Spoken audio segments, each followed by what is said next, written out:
If you were to ask the casual movie lover today if they wanted to watch a silent film, their answer most likely would be no. No sound? Are you kidding me?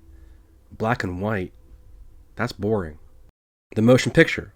A picture in motion. That is what a silent film is. It's pictures in motion telling a story through visuals. These films are the pioneers of the art that we now refer to today as movies. It's visual storytelling. Director Damien Chazelle brings us a behind-the-scenes look at the silent film era of Hollywood and the transition to talkies in his film Babylon. The film stars Margot Robbie, Brad Pitt, newcomer Diego Calva, with supporting turns from Liu Li, Jean Smart, Jovan Adepo, and Tobey Maguire.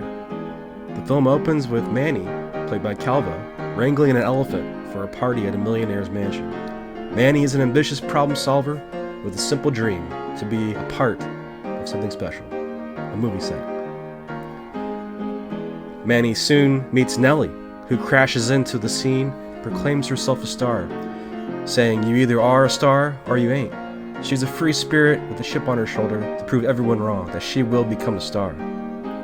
Jack Conrad, played by Brad Pitt, is the star of the silent film era. Despite being divorced on the spot, he can always fall back on his stardom to find the next wife and the next hit film. He is the nostalgia, the one grabbing onto the limelight, and having to accept that Father Time is undefeated. He recognizes the need to redefine the form of motion pictures by adding sound, but his talent for acting in silent pictures struggles to translate to the talkies, despite how hard he tries.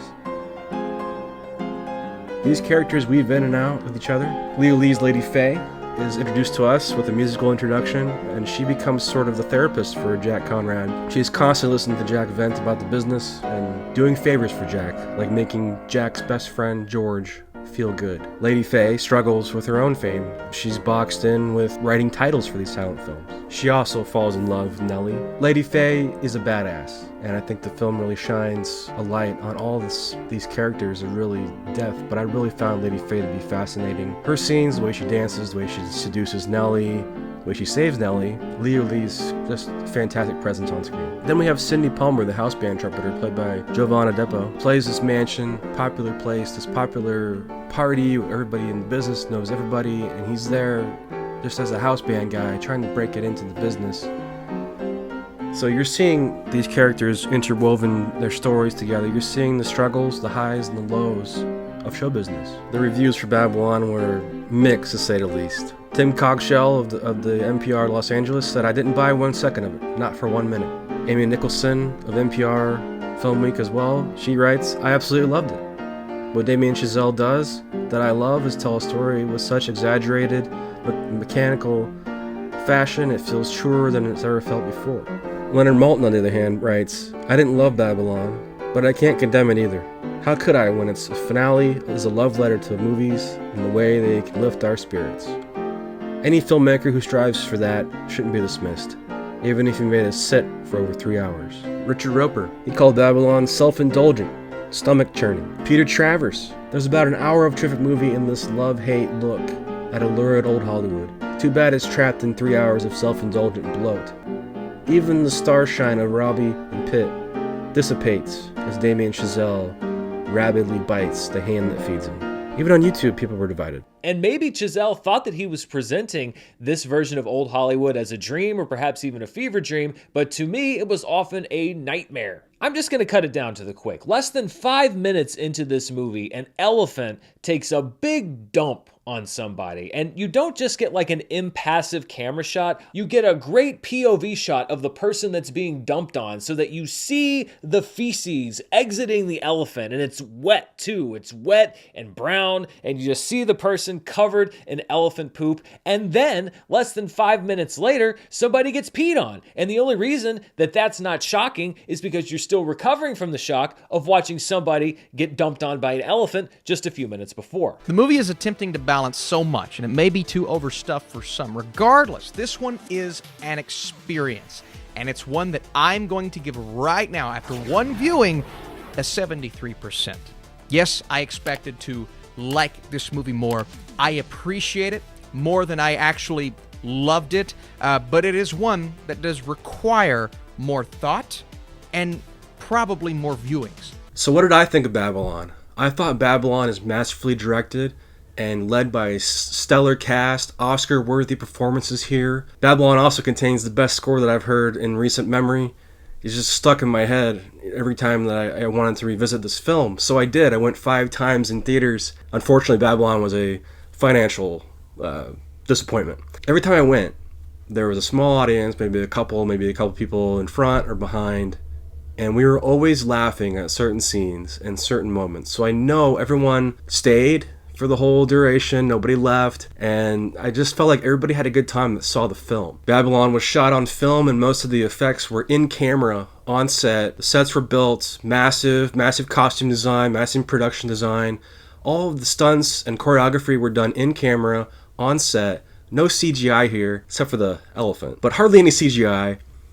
Damien Chazelle choreographed this thing on an iPhone before he went into production, and it shows. I mean, the hard work that the crew, the direction, the acting, from top to bottom, Babylon is a masterclass in filmmaking. Damien Chazelle takes so many risks with this movie, and I think most of them pay off. You know, Babylon also made me want to make a silent film, and that was the most surprising thing to me. He made silent films look like a blast, and I really had a good time watching the kinoscope scene where Nellie arrives on the kinoscope lot. She's walking in, and there's just a bunch of different movies being made at the same time, and it's loud and obnoxious and over the top, and it makes you realize, like, yeah, silent films are very quiet, but apparently on the outside they were very loud. So then when talkies come into play, when sound becomes a thing in films, that kind of takes that fun away. And we get that with Nellie struggling to hit her mark, to do the right lines, or talking too loud, and they're still trying to figure out the mechanisms of the microphone. So it's fascinating how a talkie kind of took that fun away from the 20s. And a lot of these actors and actresses couldn't transition into talkies. I know people have pointed out a lot of the historical inaccuracies, but Babylon is not really meant to be this historical, factual thing. It's more to be a tribute to old Hollywood and where we're going and the art form of filmmaking, while also this wild, crazy, entertaining comedic party. And I think Chazelle pulls it off. The film was a financial flop, and unfortunately I think they had a really bad marketing campaign. You can't use a David Bowie song in the trailer and expect people to go when you're really false advertising. You're not using David Bowie songs at all. David Bowie wasn't alive in the 20s, so I don't know why they used that song. And the trailer didn't really give a strong indication of what the film was even about. You just see this wild, crazy party and rattlesnakes and such, and I just think that they failed tremendously on the marketing on here. And also word of mouth. I think critics, they told people that it was too long, and they gave excuses not to go. There's too many storms, and there's, for whatever reason, people didn't go. But I hope that one day Babylon will find its audience on home video. Let's get into some of the special features on here. First of all, I have to say the 4K UHD, the HDR, is just fantastic. The film was shot on film, real celluloid film, not digital, and it really pops on the 4K. Just beautiful imagery. Oh man, it's just amazing picture quality. And to back it up, you get a nice Atmos track sound mix. Now, special features, a panoramic canvas called Babylon. This kind of just go over they kind of go into like the behind the scenes, how Damien Chazelle took 15 years to make this film, and it's kind of been an idea he's had for a long time. They interview some cast and crew on there, and the costumes of Babylon, the costume designers interviewed here, and they go to Chazelle again, what he was going for the time period, but also trying to make it seem contemporary for today's audience. Scoring Babylon, Justin Hurwitz, amazing score. He goes into his inspirations from that, and it's always jazz infused, and I really appreciated that. There's some deleted scenes and extended scenes that provide more fun. That's another thing too. I'm really surprised with the editing of this film. It moves at a really fast pace. You don't really feel like it's 3 hours. The party scene in the beginning is like 30 minutes, and then you see the opening credits or the title card, Babylon, and you're like, oh man, we have like 2 more hours to go here, and I just feel like I went to this crazy, outrageous party, and I don't feel like any time went by. So yeah, it flies. It flies by. And I definitely recommend you guys check it out, Babylon, whether it's streaming or rental or wherever you can see it. This movie deserves to be seen.